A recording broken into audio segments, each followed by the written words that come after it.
Does your life feel like it is running on fumes? Just constant noise and clutter, and that feeling that you're running out of time and you're getting nowhere and you're not doing what you're supposed to be doing. And we tell ourselves that being disorganized is just like a season of life and we're just busy right now and there's just so much going on. But that's not the truth. The truth is that you have a lack of quick, fast systems that help you get everything done in a day. And you don't need more time. You just need a better, quick, short map to get you there. And today we are ditching the chaos. We are getting rid of all these complicated systems. And I'm going to give you 18 fast microsystems that take minutes in your day, except maybe another number 18 because it's also my favorite, but it will help you rewire your brain from panic to peace almost immediately. The goal is to stop the chaos before it starts. And this is not a list from Google. This isn't a list you'll find in a book somewhere. These are real tried and true things that I have done in my journey over the last 12 years in business that can help you too. So be sure you stay to the end because number 18 is the most effective and my absolute favorite micro hack that I use that helps keep the world going around in our little corner of the community. And so number one is every day you need an immediate win, and that win is to make your bed. Making your bed signals order to your brain. It takes 60 seconds. You need 3 small wins a day: physical, mental, and spiritual. And this one is a mental, physical, and spiritual win all in one, making your bed. If you can't get past number 1, pause the video, make your bed, and come back because it will change the way you walk into the room every single time throughout your day. Number 2 is hydrate before you caffeinate. Your body dumps melatonin about 30 to 45 minutes after you wake up. If you caffeinate before then you are prolonging the melatonin dump into the early afternoon once your caffeine has ran out, and you will get tired and sleepy in the afternoon. Also, having warm lemon or lime water flushes your liver in the mornings of all the toxins you took in from the day before. So make sure you hydrate before you caffeinate. Number 3, outfit pre-game. Decide the day before what you're going to need to wear. If you've got kids, if you've got a husband, if you've got dogs, whoever it is that you're getting dressed, get that laid out the night before. Okay. That is to keep you from increasing your decision fatigue. You can only make so many quality decisions a day. Having to decide what you need to wear at the last minute is stressful. If it needs to be ironed, if it's dirty, if something's missing, figure it out the night before. Number 4, have a landing strip. And no, I'm not talking about what you might think. I'm talking about a spot when you get home every day that all the stuff goes down. Maybe it's a corner of the counter. Maybe it is in your mudroom, or it's a basket where your keys, your sunglasses, your phone, all the things go. And then you're going to clear it at the end of every night. Okay. And we'll talk more about that in just a minute. Number 5 is the one touch rule. You touch it, you deal with it. If you've got a pair of shoes you're taking off, put them away. If you pick up something, put it in the trash. Once your hands touch it, you're in charge of it. And this is a wonderful thing to teach your children and your partner if you have those at home. Number 6 is the 2-minute rule. If it takes you less than 2 minutes to get it done, get it done. Fold the clothes, wipe off the cabinets, anything, return the email, answer the phone call, get it done right then and move on. The 2-minute rule. Those things will make a difference in your to-do list that seems to be growing. So many times we want to push those things to later, things that we could deal with right now and then move on. Number 7, clean while you cook. James Clear says in the Atomic Habits book, make sure you are preparing the space for its next encounter. If you are waiting till the end of cooking to clean everything up, you will have a disaster of a kitchen. And if your house is anything like mine, our kitchen is where everyone gathers. Everyone ends up there. All the stuff ends up there. And so having that cleaned out just really creates brain space and a nice spot to walk into the next morning to hydrate before you caffeinate. You like how I tied those together? I know, right? Number 8 is the closing shift. You need to have a closing shift at home every night. Okay. So if it could be fluffing the pillows, getting the blankets organized, whatever to clear out the living room. It could be clearing that landing strip. I saw you. I see you. Nope. The landing strip where you dropped all your stuff off at the end of the day. Wherever it is your things gather, Take care of that in the closing shift. It shouldn't take you more than 10 minutes at night. And then you wake up the next day, everything's already taken care of. These habits compound over time and lead to order. And order has nothing to do with your house looking nice. It actually has everything to do with how you feel mentally about it, because then you have order on the outside and that leads to order on the inside. Number 9 is the brain dump. Anytime you can't go to sleep, you feel anxious, you feel stressed, you're going to write down every single thing that you're thinking about. Okay. And if there's something you're obsessing over, you can take that a step further and write down what you could do about it. Oftentimes the answer is not anything. Then we know that's something that we need to let go, right? But the brain dump, getting everything out of your brain and into a notebook or a planner, or just generally getting it out of our heads, will help clear the air, clear our brains, and allow us to rest and recover. Number 10 is have an inbox strategy. I wish for every person that says, have a 0 inbox, get to a 0 inbox by the end of the day, I could send like flashing like rah, rah, rah, lights to like wake them up in the middle of the night. That doesn't work for everyone. Everyone doesn't want their inboxes completely cleaned out. Sometimes you want to save emails for later or pin them over here. I have a pin feature. I use the Spark email app. This video is not sponsored by Spark, but it is a great way to keep your emails organized. But I think there's also features similar in Outlook and Gmail that allow you to have like the important and unread ones at the top, and then like starred ones in the middle, and then ones you've already read at the bottom. So I don't think that it's as important to have a 0 inbox as I think it is to have an inbox strategy, so you can make sure there's not anything like left in the cobwebs that you didn't notice, right? And number 11, I am passionate about this one. Probably too passionate, but turn off all notifications on your phone that are not from a human.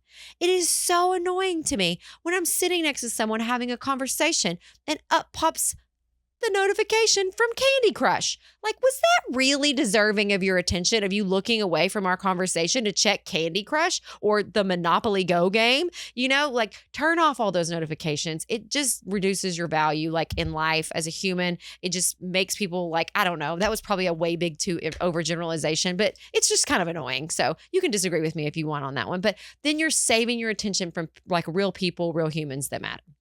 Number 12, use visual timers, either the timer on your phone, or I have a timer on my desk that like I turn, it's like 30 minutes, 60 minutes, 15 minutes. Sometimes we don't realize how much time we are spending on things, especially if we get into like rabbit holes. You know, if you are a person that has a attention disorder, or you just tend to get like over focused on something, realizing that, oh my gosh, I've been doing this for 60 minutes. I should probably, use my time a little more wisely. So that kind of goes with time blocking, but just realizing like how long you're actually doing something. And then also work expands into the space allowed. So if you give yourself 20 minutes go to get your email cleaned out, guess what's going to happen? You're going to have your email cleaned out in 20 minutes. But if you just sit there and say, I've got all afternoon to do this, well, work expands and you'll spend all afternoon doing something that probably could have taken you 20 minutes. Number 13 is batch your errands or hire an assistant. Okay. Or that assistant could also live in your home and could be the form of your partner or your kid or somebody else around you is already going somewhere. But instead of spending time running an errand in the morning and then running an errand midday and then running an errand afternoon, like get all of them together. And then my mom taught me the most basic hack in the late 90s was always put your errands in order of turning in right.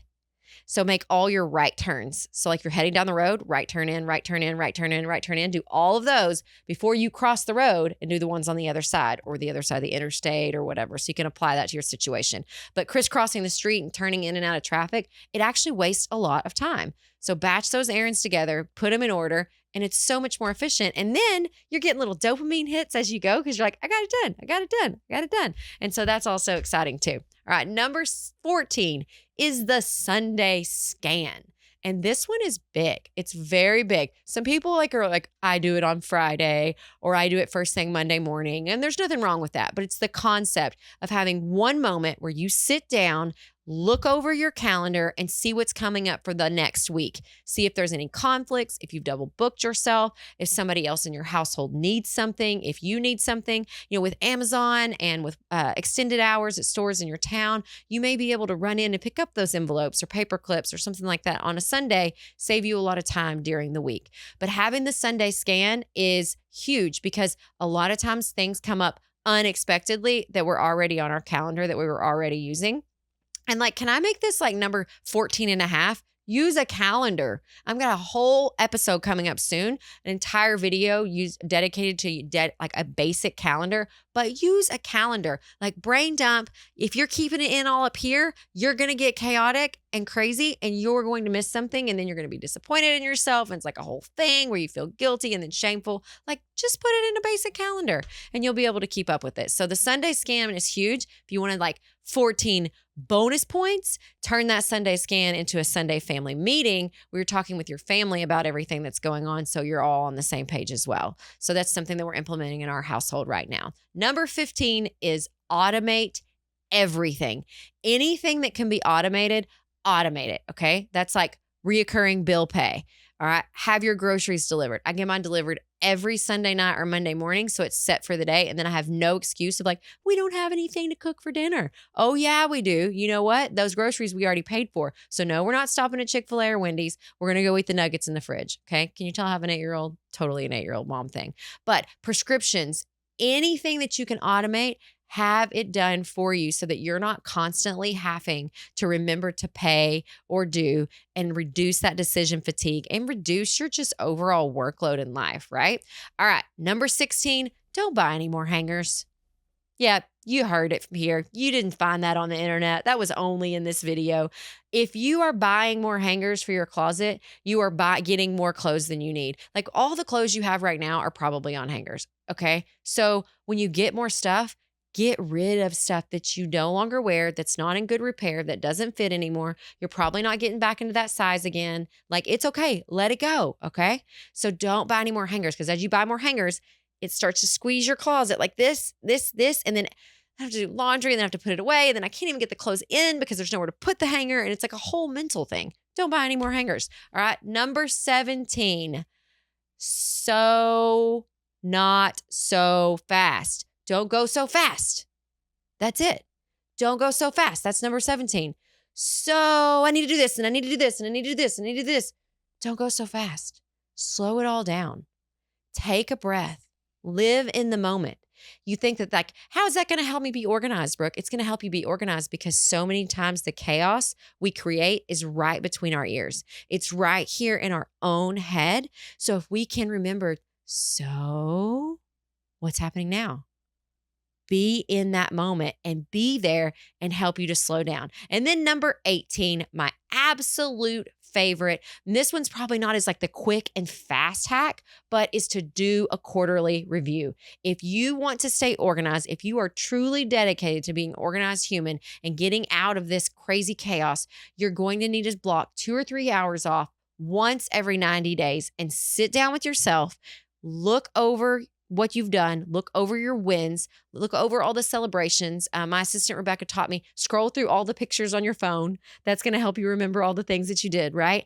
And take a moment to go, wow, look what we've done in the last few months. And then plan for the upcoming 3 months. Because a lot of those things that we miss, that we feel like we're, if we had taken time to look 90 days ahead 3 months ago, we would have already caught that on our calendar and realized that there was something that was going to cause some friction, and we could eliminate that as we go. So those are your 18 ways to quickly get you from chaos to disorganization. But here's the truth.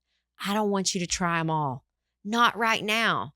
Just pick 2 or 3 that feel like they're going to make the biggest difference in your life and start there, because all good journeys start one step at a time.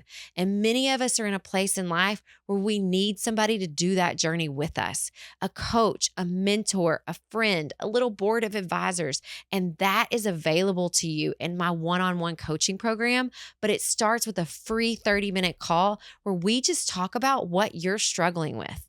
And I love the opportunity to speak into the lives of other women and help them on their journey as they go, because you do not have to do this life alone.